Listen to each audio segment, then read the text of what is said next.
Hello, আসসালামু আলাইকুম। Guangzhou, চায়নার উদ্দেশ্যে রওনা হলাম হ্যামাইপ্রো বাস স্ট্যান্ড থেকে। আজকে মার্কেট থেকে বের হয়ে আসছি। বাসা যাওয়ার জন্য কোনো সময়ই পাইনি। তো জ্যামে বসে থাকতে আমার একদমই বিরক্ত লাগে। তারপর বাংলাদেশের অবস্থাটাই এমন যে কোথাও যাব, জ্যামে বসে থাকা ছাড়া কোনো উপায় নেই। প্রথমে হেমায়তপুর থেকে গাবতলী, তারপর মিরপুর, কালচি, তারপর বিমানবন্দরে আসলাম। বিমানবন্দরে আসার পর ইমিগ্রেশন ক্রস করা পালা। ইমিগ্রেশনের মধ্যে বিশাল বড় লাইন, দাঁড়ায় থাকতে থাকতে বোর হয়ে গেলাম। তারপর ইমিগ্রেশনের পর্ব। প্রথমবার চায়না যাচ্ছি, এই জন্য তারা একটু বেশি জিজ্ঞাসাবাদ করলো। ইমিগ্রেশন পার হওয়ার পর ক্ষুধা লাগছে, এই জন্য টেস্টির শোরুমে গেলাম। রাতের খাবার বাসা থেকে খাওয়া যায় নাই, এই জন্য আর কি তাড়াহুড়ো, ক্ষুধা লেগে গেছে। তো এই জন্য আর কি ওইখান থেকে একটা শর্মা নিলাম এবং শর্মাটা খাইলাম।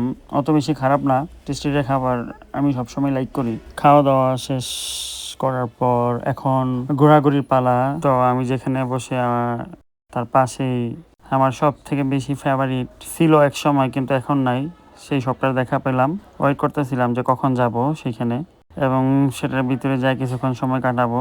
এই জন্য আর কি এই যে আপনাদের সামনে আমার ফেভারিট সব ব্র্যান্ডগুলা, সিমিরপ, নিমিরপ, Royal, Red Label, Black Label, Jack Daniel, vodka, whisky, সবগুলা ঘুরে ঘুরে দেখলাম। পরে তাদেরকে জিজ্ঞাসা করলাম যে এখান থেকে কি এয়ারপোর্টে বাহিরে নিয়ে যাওয়া যাবে। তারা আমাকে বলল যে এটা শুধু আপনি ফরেন, যখন আপনি বাহিরে যাবেন তখন নিয়ে যেতে পারবেন, কিন্তু বাংলাদেশের যারা নাগরিক আছে বাংলাদেশের এয়ারপোর্ট থেকে বাহিরে নিয়ে বের হতে পারবে। আর যারা ফরেনার আছে, যেসব ফরেনারগুলো বাংলাদেশ ট্যুর করতে আসছে, তারা আবার বাংলাদেশ এয়ারপোর্ট থেকে কিনে বাহিরে বের হতে পারবে। মোট কথা যাদের বাহিরে পাসপোর্ট আছে তারাই এগুলো নিয়ে বাংলাদেশে প্রবেশ করতে পারবে। এই দুইটা অনেক বেশি এই জন্য সিল সাপোর্ট নাই। এগুলোর অবস্থা খুব ভয়াবহ। তো ঘোরাঘুরি করতেছি। এগুলো দেখার পর যখন সামনে আপনার সিগারেট আসলো, সিগারেট দেখলাম। মালবোরো আছে, বেনসন আছে, গুললিপ আছে, বেনসন, গুললিপ, মালবোরো রেড, হোয়াইট কিছু আছে। ভিতরের ঘোরাঘুরি শেষ করার পর এখন টার্মিনালের আউটসাইড লুকিং পালা। বাহিরে যে প্লেন, কার্গো এগুলো ওঠানামা করে, এগুলো সব দেখতেছিলাম। আমরা যে প্লেনে উঠবো ইউএস বাংলা, সেটা আপনার মাল লোডিং চলতেছে। এয়ারপোর্টের বাহিরের পরিবেশটা খুব মনোমুগ্ধকর। রানওয়ের যে প্লেসটা আছে সেটা। এখন প্লেনে ভিতরে যাওয়ার পালা। তো হেঁটে হেঁটে প্লেনের দিকে আগাচ্ছি। ডোমেস্টিক আমি কয়েকবার প্লেন দিয়ে বিভিন্ন জায়গায় গেছি, কিন্তু আন্তর্জাতিক ফ্লাইট এইবারই আমার প্রথম। তো ঢুকতেছি, টিকিটটা দেখাইলাম এয়ার হোস্টারদের, তারা আমার সিট নাম্বারটা বলে দিল। তো আমি ওইদিকে আর কি যাচ্ছি। আমি আমার সিটে বসলাম। বসার পর ভিতরে একটা ভিউ আপনাদের সাথে শেয়ার করার জন্য চেষ্টা করতেছি। সবাই সবার সিটের মধ্যে বসে পড়ছে। এখন আপনার সব প্রসেসিং শেষ।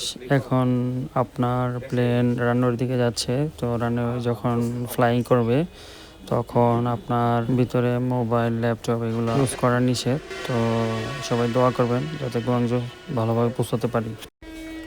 আলহামদুলিল্লাহ পৌঁছে গেলাম গুয়াংজু এয়ারপোর্ট।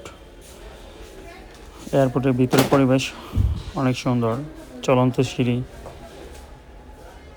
হাঁটার কোনো প্রয়োজন নেই, সিঁড়ির উপরে দাঁড়ায় থাকবেন, এই পার থেকে ওই পার নিয়ে যাবে। ভিতরে ভিউটা অনেক ভালো। সাইড লুকিং, এয়ারপোর্টের সাইড লুকিং, ফ্রন্ট লুকিং, মনোমুগ্ধকর, সুন্দর, জাস্ট ওয়াও।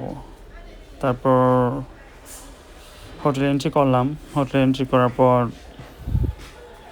হোটেলের ভিউটা আপনাদের সাথে শেয়ার করতেছি। ক্লিন, সব কিছু ক্লিন, নেট অ্যান্ড ক্লিন। একটা মনিটর আছে, হটপট আছে, হটার পট, পানি, চা, কফি গরম করে খেতে পারবেন। এখানে বেডটা 5 স্টার হোটেলের বেড। আসলে বলতে গেলে এরকম যদি একটা 5 স্টার মানে হোটেলে যদি আমরা কক্সবাজার থাকতে যাই, বাংলাদেশের কক্সবাজারে, সেখানে মিনিমাম আপনি পার নাইট 20,000, 15-20,000 করে নেবে। কিন্তু অথচ চায়না আমি 250 RM দিয়ে থাকছি। 250 RM মানে আপনার 4,000 টাকার আশেপাশে। তো আপনারা যারা আসবেন অবশ্যই হোটেলে থাকবেন। লাইক, কমেন্ট, শেয়ার করে পাশে থাকবেন। আল্লাহ হাফেজ।